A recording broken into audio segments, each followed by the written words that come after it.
যেই পরিমাণ গুনাহ করছি, যেদিকে তাকাই শুধু গুনাহ, গুনার দিকে তাকাইলে মনে হয় গো মাফের কোনো আশা তো রাখি না। আপনার গুনার উপরে আপনি নিজেই যদি লজ্জিত হন, আর যদি একা একা চোখের পানি ফালাইয়া দিতে পারেন, নিজের গুনার উপরে যদি নিজে লজ্জিত হইয়া মালিকের কাছে চোখের পানি ছেড়ে দিয়া বলেন, আল্লাহ আমার গুনার উপরে আমি লজ্জিত, আল্লাহ আমার গুনার উপরে আমি লজ্জিত। এই রমজান মাসে আপনার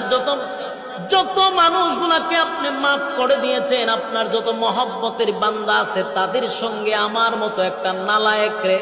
আপনার মহব্বতের বান্দাদের সঙ্গে নামটা উঠায়া দেন।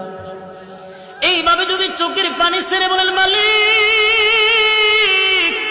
আমার গুনাহ পাহাড় পরিমাণ, কিন্তু আপনার দয়া মায়া তো এর থেকেও বেশি,